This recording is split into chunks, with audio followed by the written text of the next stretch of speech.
What is the model that is going to unlock the top value for the work that you're doing? You're doing the work anyway. So let's do it in a way that uses a business model that's going to actually create the potential for extreme profit.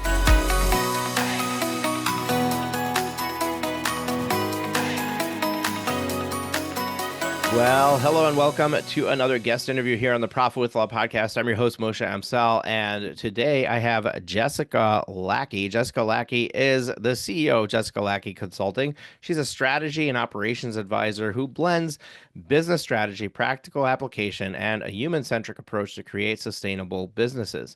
With a background in corporate leadership, McKinsey and Company consulting, and a Harvard business degree, Jessica knows a thing or two about hustle culture and what it feels like to judge success by the bottom line at all costs. Now she combines her deep experience in consulting, Fortune 500 operations leadership, and coaching to help businesses grow without sacrificing the well-being of their clients, team, and community.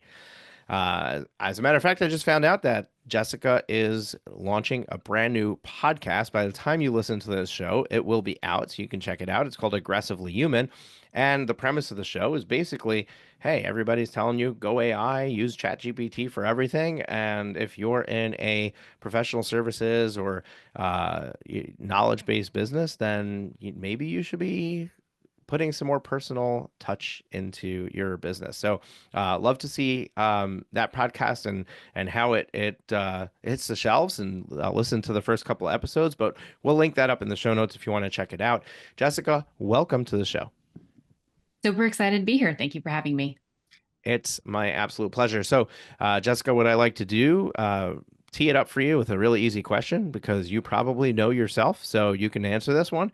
Our listeners don't know who Jessica Lackey is, or most of them probably don't, and they want to know a little bit more about you. So what makes you the go-to person to talk into their business about operations and structure? And you mentioned Fortune 500 background, so give us the broad strokes of your history, how you decided to step into this zone of genius, and how you work with clients.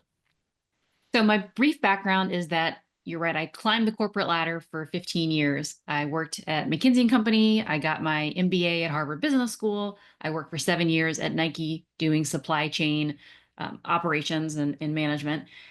Burned out hard on the corporate path. Just like in law, like, consulting, it's billable hours, and in Fortune 500, it's not billable hours, but it feels like it. And so I said, you know what, I think I want to do something different. So I started on the path to opening my own coaching business. I thought I wanted to be a life coach at the time. But as I started building my business, I realized how little advice there was for actually how to practically build a services-based business. And a lot of that work is very siloed. If you come up in the life coaching industry, they're going to tell you how to build a life coaching practice in a certain way. And if you come up in a consulting background, they're going to tell you how to build an independent consulting practice. And if you try to be a creator on like what you're doing with this podcast, they're going to tell you a certain way to do it. And every time I looked at, I'm like, wait a minute, none of this stuff hangs together with anything I learned in big corporate. None of it seems to overlap. It all seems competing, conflicting advice, and none of it seemed to fit me. So that's how I ended up building a business, consulting other small business service providers on how to effectively build an expertise-based business that fits their needs. Now, typically when you're working with clients, are they trying to grow the business, scale it? Are they trying to just improve it? Like, what's the main focus when you come in looking at a business that you're taking on as a client? They all start in chaos, and I love them for that. But I think what makes me different is that the process is very dependent on what the person individually wants. A lot of people are really like, I'll help you scale to 7 figures, and I'll help you grow your practice, and I'll help you scale. And I say, what is it that you want for your business? And then let's design and build and help you run the business that fits your needs. Not everybody wants to build and manage a big firm. Some people really just want to be predictably profitable by themselves. So how can we honor the human and help you craft the business that's designed for you? But again, if you want to scale, that requires different business setup than if you want to stay relatively solo. And so that's the part of discernment that I really help my clients with. A lot of businesses are trying to adopt an operating system that's already established out there. So a lot of them are looking at EOS by Gino Wickman. Some are looking at there's a new one on the block, Scalable by Ryan Dice. There, and there's a ton more out there. As a matter of fact, one of my friends just put out a book called The Way, which is their operating systems specifically for law firms. Um, are you engaging in a specific, defined system, or is it kind of like your own concoction of just figuring out where the chaos is and organizing that? So for this is where, EOS, I started running that for my business, but EOS is too heavy for most of the businesses that I run. It's too complex. Scalable, the Ryan Dice book, I've read that too. And it very much is like, how do you get yourself out of the running of the business? How do you run an organization? A lot of the practitioners I work with, I'm actually recording a YouTube on like why I kind of like hate the E-Myth book, because the whole premise of this book, the E-Myth, is get yourself out of the work and put systems in place that someone else that like a low level of skill can do the work. And I say that's not why I got into business necessarily. I don't want to systematize my way out of doing the work I love. I want to systematize my way into doing the work I love. And so how do we take the best of breed on a lot of those systems and really scale it to the size of the organization that we're trying to work with and the temperament of the owner? Because the rigidity of an EOS and like the level 10 format and the 90, that's very, very structured, which is required for big organizations. But if it's you and a partner or you and a paralegal, you need the the infrastructure, you need the basics, but you don't need the heavy, heavy format that a lot of these provide. Yeah, I agree. I think that the EOS system is probably 25 employees and above is where it starts to make sense. There's another one that I'm currently studying and getting to know, and that's the book Clockwork by Mike Michalowicz. Is actually the revised edition is much more creating a system, but it's one that works even for the solo practitioners. But um, I think it's interesting because if somebody wants to still be the lawyer, right? They still want to do the legal work. They want to have the client facing, but they want to build their business. I think that, you have to figure out like if the end game is something beyond what you can build by yourself, then maybe you need to hire a CEO, right? Like you don't have to be the one doing it. You can stay doing the legal work, but somebody else needs to grow that business for you while you stay there in the trenches. So I think that to your point of really knowing what it is that you want to create is really important because if it is going to end up needing more than one attorney and you want to stay doing the legal work, then somebody's got to manage that process. Exactly. And this is how we start with the design of what they want. How much of, do they have an entrepreneurial bent? Are they able to do some of the management, but not all the management? And this is where I partner with providers like you on the finance side to say, well, what's that kind of business model going to cost? How many what kind of like low caseload do we need and what are the prices we need to charge and what is the org design that we need and then what are the systems and structures around that for marketing, for sales, for delivery, so that if you want to get out of the work, we can get you out of the work. If you want to stay doing the work and get yourself out of the marketing and business development, how do we do that?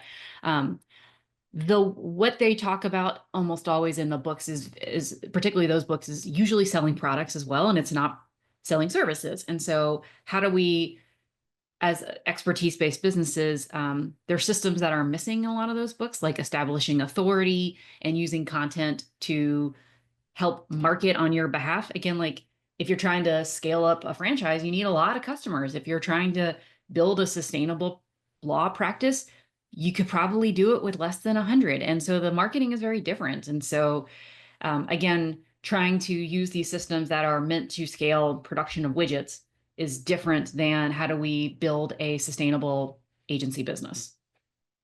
Yeah, I love it. So, okay, you come in to work with somebody, like what are the three biggest issues or challenges or ways that you see that people are doing the wrong thing? Like what's the most glaring opportunities that you see when you come in and you're like, hey, I think that we can, if we can tame this beast, if we just do this one thing or these two things, what's the most common challenges that you're finding? It depends on the stage of their business. If they're in what I call the grow stage, the three most common problems is that they don't have a point of view. They're not specific enough in either what they serve or their clients. And so they don't have a process, they don't have a methodology. They're just kind of a lawyer for hire. The second one is they don't have a business model that breaks them free of the billable hour and that keeps them profitable. And the third is they have no sustainable marketing and sales engine. So those three all have to hang together because how you declare authority dictates your business model and your billing structure, which dictates how you need to do sales and marketing. And a lot of times we find that there's a mismatch between, again, the business model we want to run, the revenue and profit structure, and the marketing and sales engine. You don't need to be doing top of funnel lead gen, all the all the fancy marketing stuff if your business model is like to be like, in-house counsel for three companies. You need to activate your network and make sure you're providing impeccable customer service, but that's a very different business model than someone who's trying to sell trademark, 20 trademarks at 2,500 a pop, where you need to keep all of those coming in. Like that's a very different, it's a very different marketing structure, pricing model based on a different authority setup. Yeah, love it. So, you need to have the right marketing system in place that's in alignment with what you're building. And I think that first thing that you said, where you're like you don't have enough clarity about or specificity about who you serve and how you serve them. I, I think that's really true. Like a lot of people, they're trying to solve all the problems within the practice area they're serving, and that creates the lack of clarity for marketing. Because if you don't know who exactly precisely you're trying to serve, then you're probably implementing the wrong marketing system, or even if you're implementing the right marketing system, it's not specific enough. So it's not calling out your people. It's not getting their attention, and makes it ineffective. I don't know that it's not going to work, but it could be so much more efficient, so much more effective. And then the third piece that you mentioned was, remind me. It was what's your authority, what's your business model and your billing structure. And Business model and billing structure, right? So, I actually just wrapped up an interview before we started, and that was with Matthew Kurbis, and we talked about a subscription model. Really interesting conversation. My team will link that up in the show notes. If you didn't hear it, probably was released right before this one, but I'm not sure what the cadence or order of releasing episodes is. I don't get involved with that, but it's there. And we had a great conversation around that. I also have an episode that I did way back when called The Death of the Billable Hour. And that's episode, I think, 26. Yeah, episode 26, profitwithlaw.com/026.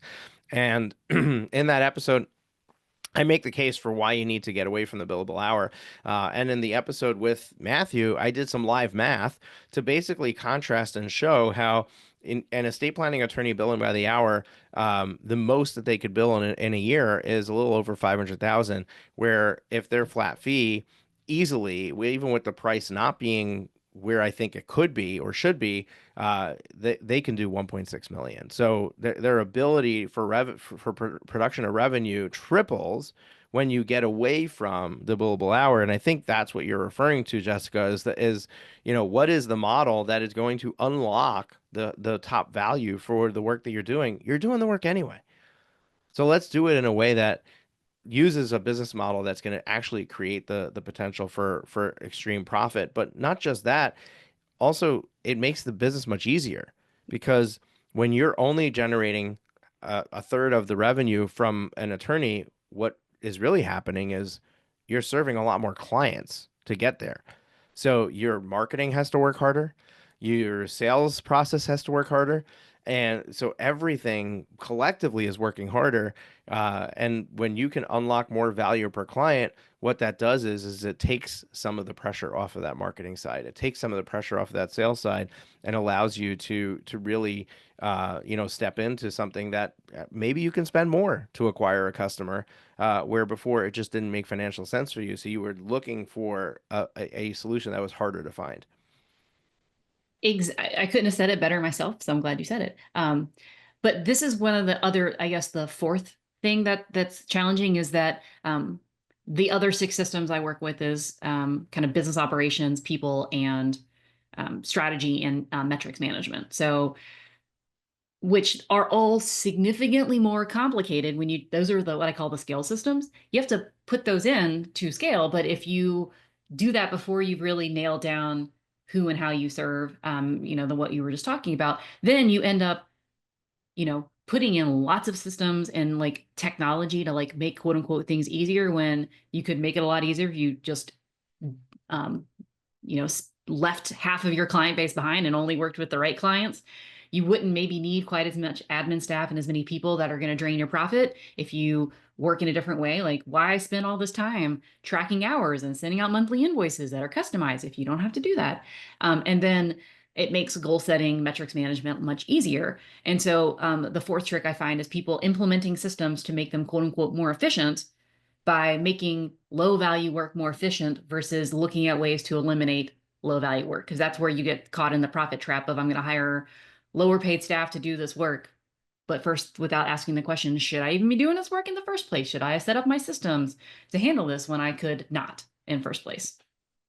Yeah, and I think that there's also the automation piece, right? The technology piece, and I know that you're starting a podcast all about being human, but at the same time, it doesn't mean that you shouldn't take advantage of the things that could be automated, right? And you absolutely should spend the time you're freeing up by automating other things, having the human approach, and connecting with your clients. But at the same time, it's always going to be cheaper to have technology do the work for you than to have a person do the work for you, even if they're an inexpensive offshore VA. So that's where I think that a lot of people they kind of just ignore that piece. And I think that part of it is really defining and getting to know where are the opportunities to automate. If you just try to automate right off the bat, you don't actually know what you're doing repetitively. So you don't know where the value is to do that. But there's a lot of things that we can automate in the sales cycle, in the billing cycle, in the service cycle of serving the customer, even in the marketing cycle, right? Like our podcast, right? There's a ton of stuff that we can automate versus doing manually. And we try to take advantage of a lot of that. And some of the stuff we tried and it didn't work, right? Like having technology pull out the quotables and for our episodes, right? It worked to a degree, but it really needs that human person to go through and find the nuggets and pull them out. But that's our own experience. Someone else might have great success with doing that. So you got to kind of find the opportunities, navigate those, and and find the solutions, and then see if it's working for you. Yeah, and I think our the podcast that I'm co-hosting with a friend is all about where does it make sense to use technology and where doesn't it make sense to use technology. Even it starts upstream from that. Like, is podcast marketing, for example, for this particular example, is podcast marketing actually a viable marketing strategy for your firm, and what role is it playing? We have to ask all those questions upstream to say, is it worth the time, energy, money investment for this activity at all before we say, how can we hire to get help for it or how can we automate it? I've seen too many people. When I come in, typically, I don't say I like work in project management systems, but inevitably, if I work with a client, I'm going to end up in their project management system. And I just see the death of like things they've tried before. And like they uploaded all their tasks and they didn't have process around it. And they uploaded too many little ones. And now it's just like a graveyard of like old project management systems they've tried to update and have failed at. And so that's my job, is to say, how can we put in place minimum viable automation so that stuff doesn't break, that you're having to fix it, that you don't end up with a whole lot of technical debt and automate processes that shouldn't be there, or actually there's a different way to make this, to get the bang for the buck from templates, checklists, and systematizing your work without having to make it an administrative living nightmare. Yeah, and one of the things you mentioned is the measuring of metrics and dashboarding. Talk to me about that a little bit because I think this is an area where businesses do a really poor job. Even us, I mean, we do fractional CFO work, and I have actually a new a new employee starting today, who I've hired is just a data analytics person. Like his job is just going to be building dashboards for my clients. Um, what are you finding when you go into businesses, and then what resources are you using to kind of help them be able to measure and see what's going on, and the what and are things improving in their business? The first thing I see is that almost no one tracks any kind of metrics at all, except for, and certainly not in one centralized place, except for revenue if they have a qualified accountant. Although this is totally off topic, but um, always make this is my Jessica's PSA. Always make sure you actually cross check all of your systems with your accounting system to say, did my accountant do it right? Because I've had a bunch of clients who their accounting book said that they had like 30,000 more in revenue than they actually had because the accountant like did the books wrong. And I'm like, just make sure you know what you're actually billing every month. And your accountant's not going to actually know when you're like, that looks like much more than I collected this month. But those are, I mean, that's where it starts. It's like, what are the metrics that matter for my business? I like to call them the roots to fruits metrics. The fruits are revenue, profit, new customers, new engagements, that type of thing. The sprouts, which are what comes before fruits, is the signs that something's working, inquiries, referrals, depending on your marketing strategies, LinkedIn followers, new subscribers to your email marketing, if that's what you use. Then seeds. What is the work you're doing that generates new clients? Marketing outreaches, going to networking events, posting, not necessarily posting on social media, but like posting authority pieces and thought pieces and building processes and methodology. And then the roots, which is like the systems and structures that make all that possible. Setting up your CRM system and setting up your task management system and developing, updating your website so it's clear on the point of view and deciding your service models. These are all the things that I have my clients track, but it's all very dependent on, like, again, how many clients do you need? What's your business? What's your marketing and sales systems? How are you getting clients? It could be that your clients, um, your law firm, you get every one of your clients by going to trade shows or going to conferences. So your marketing, your seeds planted is going to be how many trade shows did I pitch? How many conferences did I pitch? What did I attend? Did it, and maybe a Bruce project is, can I invest in my public speaking skills so I can be a keynote more places? It's all very dependent on the business. I work with a lot of small businesses that don't have to manage cash necessarily, but if you have to really manage cash on a week in, week out basis, do you have metrics for that? The first step is like really just putting them down on paper and saying, like, do I even have a source of record for all these things? And then it's the mechanics and the discipline to track it every month. So my a lot of my people are like, we're just in Google Sheets because we don't have it's like, oh, you don't have a place to track your new clients because you're not in a CRM system and an invoicing system. Let's get that set up. Yeah, I I couldn't agree more.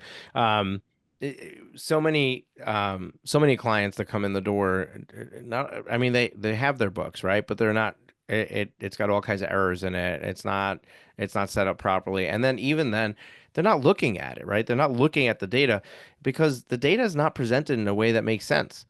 You got to print out a P&L, and you got to look at top line revenue, bottom line profit. And even then, like, what does it mean? Right? If you made $30,000, is that good or bad? It depends. If your top line revenue is 30 million, it's awful. If your top line revenue is 100,000, it's not bad, right? It's pretty good actually. So, being able to understand that really it requires context, and it requires visualization in a way that, QuickBooks isn't going to do that for you. And we need to have a way of presenting that makes more sense. Um, what are the things that you've found that, when measured and focused on, really move the needle in somebody's business? For almost every one of my, again, expertise-based clients, it is all about relationships. It's relationships with potential clients, relationships with referral partners, relationships with gatekeepers that can get you visibility opportunities. It's all about relationships. And I think that's where, like, that's why, the podcast we've been talking about is everyone thinks it's like more cold outreach. And maybe there's some of that, but why do cold outreach when you can do warm intros? Why go through all the effort to like burn your email domain, in Jessica's point of view? by trying to reach out to people who don't know you when you probably have a lot of people that do. But I think in pursuit of scale, quote unquote, in pursuit of efficiency, we um, kind of go to like, well, let me just like connect with a bunch of people on LinkedIn and like spam, put them all in like an email automation sequence in LinkedIn DMs. And is that really going to help you get premium clients? Probably not. It's probably going to come from like being known as a specialist in some area and having great SEO and having authority based content and then having people vouch for you. Yeah, I love that. Relationships are really important, and it may not be like depending on the size of your business, right? It may not be the be all and end all way that you get business, but it definitely is a good piece of that engine in every law firm. Even in my business, right? Like we sell sponsorships for the Law Firm Growth Summit, right? So most of those sponsorships are coming from relationships that I've built over time. We've got new clients coming in the door. Many of them, some of them are one-way relationships, right? They've been listening to the podcast for 2 years, and now we're having a conversation because I've developed a relationship with them through the podcast, right? We're talking weekly. But I may not know about them, but that's still it's still a relationship, right? That's what the medium does for me. Yes, it's expert pieces, it's providing knowledge and insight and all that, but more importantly, it's by the time that we're having a conversation, they know that I have 7 kids. They know that I just had 3 grandchildren in the last 6 weeks. They know that I flew for a week to Israel. They know that I'm hanging out at Costco with 2 sleeping children because I posted it on Facebook, right? Like they know all about me, and now we're just like old friends reconnecting, even though it's an initial conversation. Yeah, but that's the usually podcasting is in the, the four stages of the marketing cycle. There's kind of, connection and for hearing people find out about you. And podcast just has really not the best discoveries. Usually someone's got to like say, oh, I heard this podcast, but your first hundreds, thousands of listeners are probably going to come from like those connections and the people you know, and then they're going to tell a friend and they're going to tell a friend, and then it snowballs and momentum built up over time. But and having that, but like a lot of times I hear people are like, "Oh, I'm going to start a podcast." I'm like, "Great, who is going to find your podcast and who's going to listen to it?" You need to go find the people where they are and bring your podcast to them, and then it starts to really gain momentum. How long have you been podcasting? 2019, 5 years. 2019, 5 years. I think that's it's podcasting it's podcasting, email marketing, it's all a long game. But like I'm in year 4 of my business and the momentum shifted. I could feel the momentum shift this year, which is like for the first time ever. People who I don't know, and I don't even know personally the people that referred them. It took me 3 years to get get clients that knew me through someone that I know online. Right. Yeah, 100%. You're absolutely correct. And unless you're doing some sort of paid advertising and you're going out to cold audience, but like you said, like why not do the warm audience first? Why not do the people you have relationships with first? And Alex Hormozy in his book, what's the name of the book? Give me 1 second. $100 million leads. Yeah, the new one. Yep, that one's the new one. Or unless there's another new one, because I've gotten all of Yeah, his books. no, the leads one. Yeah, 100 million dollar leads. So, in his new book, he basically talks about how you're like, everyone says don't offer yourself for free, and he's like, offer yourself for free. He's like until you've provided value enough that somebody wants to pay you for it, and then you start charging, and then you can increase your price. But the other thing he says is like reach out to everybody in your phone contacts, everybody in your email contacts, everybody, like your social contacts. When you start to make a list of everybody that you're connected to on Facebook, that you're connected to on LinkedIn, that you have in your phone directory, that you've emailed with, when you start to list out all those people, you might have a circle of influence that's 5,000 to 10,000 people. And maybe you don't know them all really that well, but you're connected in some way. So start off by reaching out to them and offering to have a conversation, offering to, perform work for them, and offering. I mean, you could start off offering to do it for free. I don't know how long you need to do that for. Probably for 1 to 5 people. But then the purpose of doing that is you start to get confident in what you're selling and how you're pitching it, and you start to get confident in your ability to deliver on your promise and figuring out where the kinks are. Like, it's okay to learn on somebody who didn't pay you for it. It's a little bit harder to learn on somebody who did pay you for it. One of my early clients in the legal industry, she paid me a lot of money, and I probably wasn't that very good at what I was doing at the time. And I still feel guilty about it. One day I'm going to make it right. But in the meantime, it probably would have been much better if I charged a lot less. When I was first dipping my toe into this specific industry, and getting to learn it and understand it. But things are a lot different now. I've been doing it for a long enough time with enough people and enough clients and going through enough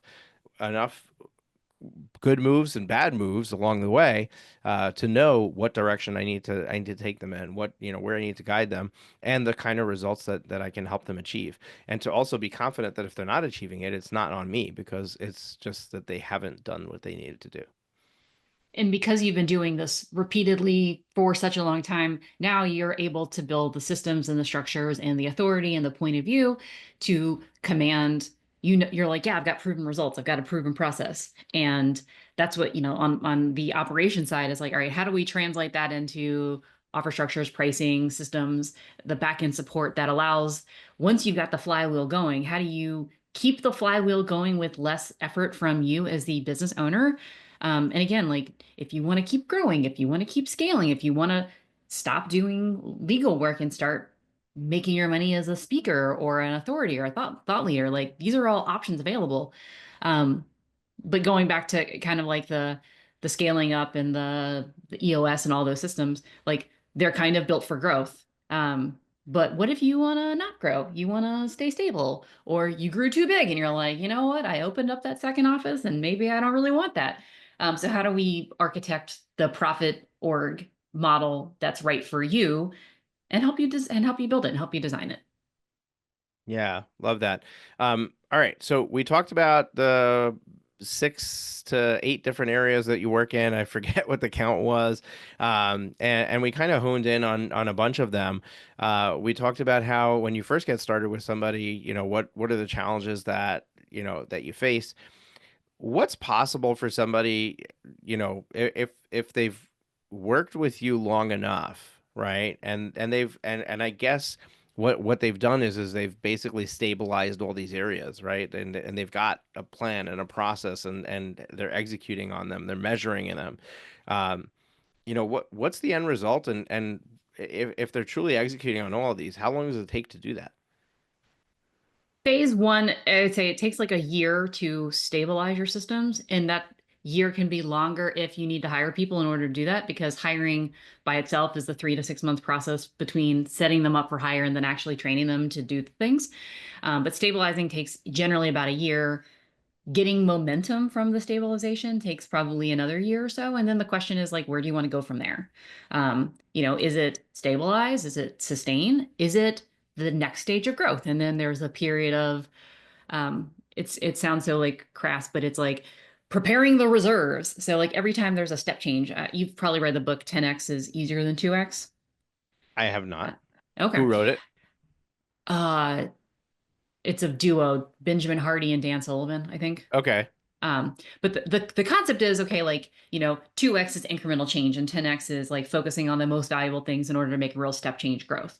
But the thing the book doesn't tell you is that to make a step change and like change your, go from, you know, running one to running five offices, or to go from serving, the tippy top of your industry to serving the next level, requires a step change, but that all usually requires resources and capital and energy and time. And so how do you kind of amass the resources to make a change? How do you then make the step change? How do you stabilize in the new kind of realm and over again? So my job is to sort of be the anchor and the co-pilot, as it were, to kind of look out for the vision of the company. So one of my, not a law firm, but one of my coaching clients, uh, we took us 2 years to stabilize, hired the team, and then she jumped her revenue from 750 to 1.2 million this year. because we hired the right people, we put in process, the place proposal processes, um, got the system structure put into a real account management process. It took a year to like kind of stabilize the foundations and get things ready so that we could take this year to really, grow the business by 40%. And her profit, by the way. Like it wasn't okay, we added all these people and then the profit is the same. Her profit went from her pre-tax owner pay went, up like 25%. So it wasn't a one-to-one, but it was pretty good. Right. Yeah, it's awesome. All right, cool. I want to keep cognizant of the time and let you move on to to your next engagement. I think that we covered everything that we should in this conversation. Is there anything that we should have talked about that we didn't? I always say focus on the bottleneck. So the business is there, it's a set of six systems. And based on where your particular business is coming in, you might not have a marketing problem. You might have an authority problem. You might not have an authority or a marketing problem. You got a profit problem, right? You're not charging enough, but like you could charge more.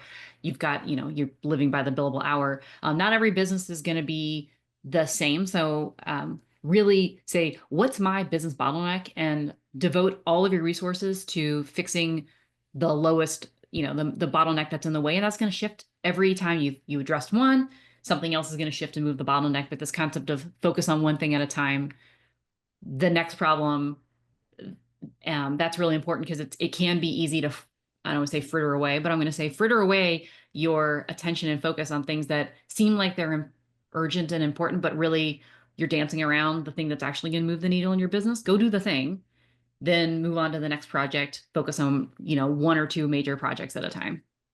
Okay, so on that note, like on that topic, how does somebody identify what that bottleneck is? Like, is there an exercise that they should be doing? Like, what's the best way to figure that piece out?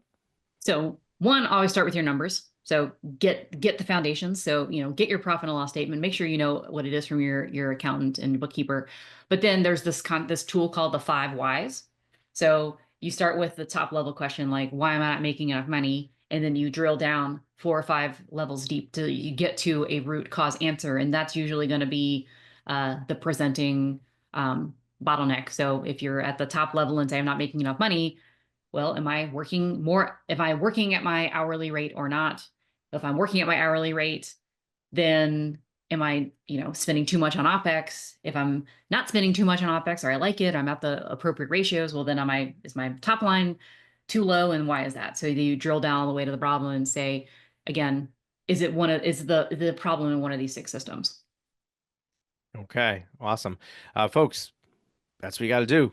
Go find the bottleneck, figure that out, ask yourself the five whys, and and get to the bottom of it, and just start to fix that problem. It's all, I mean, the concept of bottleneck, if you think about it, so you like think about traffic on the highway, right? Like you got to get past that lane that's blocked in order to be able to drive again, right? So you got to be able to figure out what that bottleneck is so that you can free yourself up to start coasting again and moving in the right direction.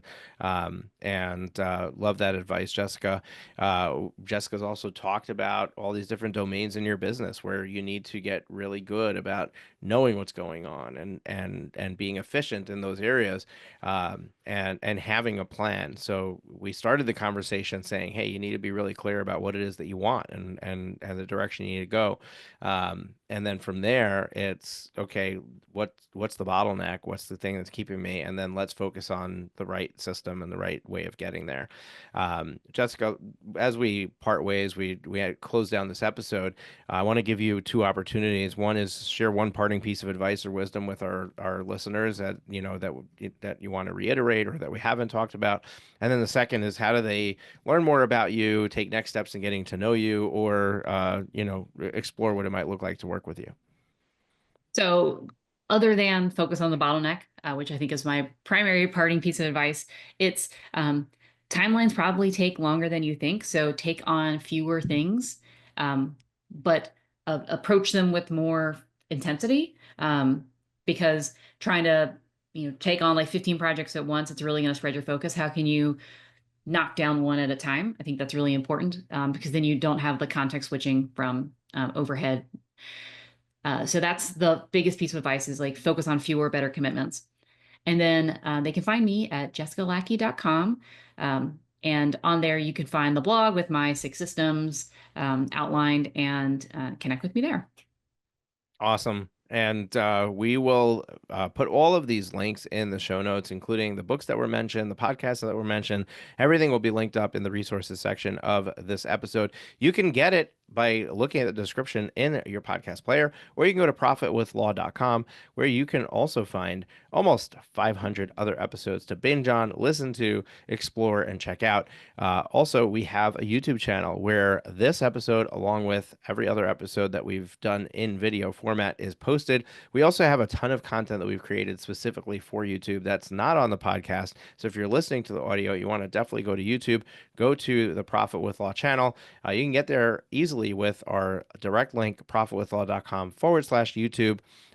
To check it out, subscribe to the show, subscribe to the channel, and you'll get notified every time that we release a new video. My team is doing an amazing job of releasing a ton of shorts and really easy to consume content that you can get like in 30 seconds, 90 seconds. You can get just one concept that you can just say, be like, oh, this really makes sense to me. Let me run with this. And that's a great way to, to explore our channel and consume it.